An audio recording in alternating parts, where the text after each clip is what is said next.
On July 29, 1958, Dwight D. Eisenhower signed the National Aeronautics and Space Act of 1958.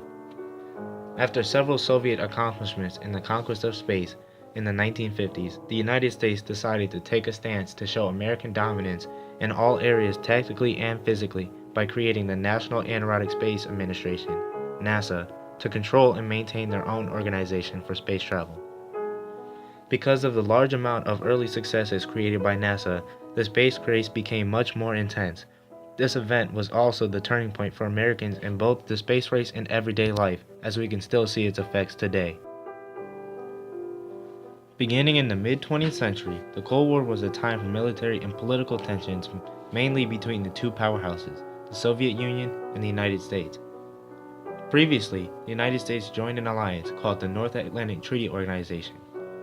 All of the members agreed upon collective security, where an attack on one was an attack on all. Historian Paul Johnson says, it was the single most effective in keeping the peace for half a century and more. This security was one of Dwight Eisenhower's three main focuses during the Cold War. The other two were strengthening science and military and pursuing peace. He focused on these because of the increased threat of the Soviet Union launching missiles aimed at the United States. Increased attacks on American planes and bombers were the reason Eisenhower wanted to increase the use of science so America can stay ahead in military weaponry, causing the Soviets to gain fear. He did this through the National Science Foundation for Research in January 1958, only 6 months before NASA came about. The first artificial Earth satellite was called Sputnik. It was created by the Soviet Union and was put into orbit on October 4, 1957. This was probably the most important event involved in space exploration because it made the United States realize its need for their own accomplishments. During this time, the American people felt as if they needed their trust and confidence to be reassured because the feeling of being second place to a communist community was startling. This great fear that was struck over the American people was encouraged and provoked by Senator John McCarthy. His idea that communists, mainly Soviets, are inferior to Americans was called McCarthyism, and the time period is now labeled as the Red Scare. It led to people to believe that if they can win the space race, then there's a real threat of communist takeover. A second very large event created by the Soviet Union was the launch of the very first man in space, Yuri Gagarin, in 1961. This mission was called Vostok 1 and involved a 1 hour and 48-minute orbit of Earth's atmosphere. This accomplishment was broadcast all over the media, such as newspapers like the Huntsville Times, who showed lots of excitement for what has happened, and also said that the US came so close but yet so far, because they hoped to get there first. It is said that because of a Sputnik satellite in Earth's orbit in 1957, followed by Yuri Gagarin in 1961, the Soviet Union had a clear lead in the exploration of space frontier. The future of American space travel all started in 1915 when the National Advisory Committee for Aeronautics, NACA, was created. At the time, the purpose of the NACA was to promote industry, academics, and war-related projects through the government during World War I. Through the 1920s and the 1930s, its purpose was to provide the research to increase military and civilian aviation.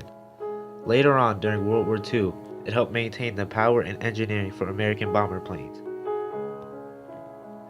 The NACA was a very strong organization that had increasing standards because of its capabilities, but when it came time for the space race in the 1950s, the NACA had already reached its peak, and space travel was out of its reach. The US government knew it couldn't risk any more advancements from the Soviet Union before they even had an organization to put them at the same level. That's why Dwight Eisenhower decided to establish a new federal agency to oversee the nation's civilian space and aeronautics programs. He held several meetings with Congress to discuss ways in which the United States can form a program to do so. Finally, on July 29, 1958, the National Aeronautics and Space Act of 1958 was signed. In the bill, the purpose is stated by saying, Congress declares that the general welfare and security of the United States require that adequate provision be made for aeronautical and space activities. The program created was called National Aeronautics and Space Administration, NASA. The entirety of the United States let out a sigh of relief during the summer because the trust and confidence that Eisenhower said needed to be restored was.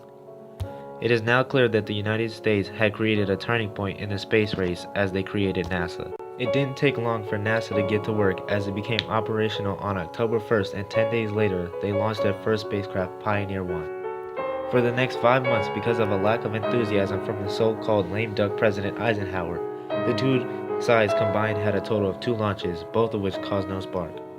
NASA decided to begin moving forward on its own manned space flights on April 9th and named the 7 astronauts that would take part in Project Mercury, aimed to put a man in space. And my hometown is Sparta, Wisconsin, and my age is 35, and I'm in the Air Force.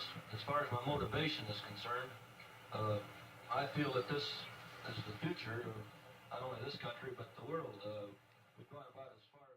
The feelings expressed by these men were shared amongst the whole country because of the excitement of reclaiming the title of the most scientifically advanced. Before these flights would be ready, NASA made sure to keep providing and created the first communications satellite on August 12th. President Eisenhower made a short speech using this satellite.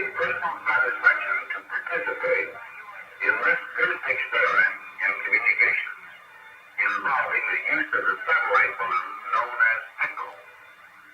This is one more significant step in the United States program of space research. This was the boost that he was looking for NASA to make. Following this, the Soviet Union responded with the flight of Yuri Gagarin. At this time, the so-called war was a roller coaster ride that wasn't controlled by any one power. The month following this giant Soviet accomplishment, the United States responded with their own suborbital flight of Alan Shepard. This was the most important flight in American history as it meant that human spaceflight was conquerable by the U.S. The newly elected president, John F. Kennedy, reflected on this idea in his address to Congress 20 days after. Obtained by the Soviets with their large rocket engines, which gives them many months of lead time, and recognizing the likelihood that they will exploit this lead for some time to come in still more impressive successes, we nevertheless are required to make new efforts on our own. For while we cannot guarantee that we shall one day be first, we can guarantee that any failure to make this effort will make us lost. His most memorable words were that he wanted to put a man on the moon before the end of the decade. Everyone felt the power of Kennedy's words because he was so eager and always wanted to win this race. Even the media spread his ideas. He is really pushing NASA to get this done because he believes in them, because of how quickly they went from a baby organization to having a man in space.